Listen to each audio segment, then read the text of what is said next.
Gli ultimi 55 milioni di euro di finanziamenti ai progetti presentati a valere sul piano di rilancio del Nuorese, cui si aggiungono 579 mila euro per un progetto di ristrutturazione di un immobile per l'Università di Nuoro, sono stati esaminati e varati stamattina nel corso della riunione della cabina di regia, presieduta dall'assessore agli affari generali Filippo Spanu. Si aggiungono ai 30 milioni di euro approvati nei mesi scorsi. Alla riunione, ospitata nella sala consiliare della provincia di Nuoro, coordinata da Costantino Tido, amministratore straordinario dell'ente intermedio, sono intervenuti sindaci, amministratori locali, rappresentanti delle associazioni datoriali e dei sindacati.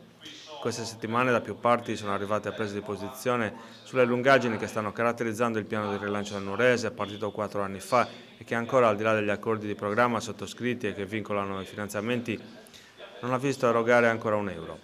Nel corso del suo intervento l'assessore Spanu non ha negato che i ritardi ci siano e si è impegnato ad accelerare le procedure, ma ha anche sottolineato che si tratta di fondi pubblici e che pertanto tutti i funzionari di Regione e Provincia che se ne occupano stanno procedendo con la massima attenzione. Oggi dovrebbe essere la riunione di chiusura del piano di rilancio del Nuorese. Qual è la vostra posizione? Dopo 4 anni siamo ancora qui a parlare di progetti e di burocrazia.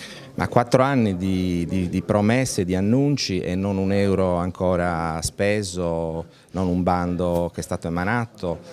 C'è un territorio che è stanco di aspettare da parte della Regione, anche si perde credibilità così, non si può aspettare 4 anni. E poi attenzione, se anche si cominciasse adesso, quanto ci vorrà per portare avanti i progetti e per spendere le risorse e quindi per realizzare le cose? E quindi siamo assolutamente sfiduciati.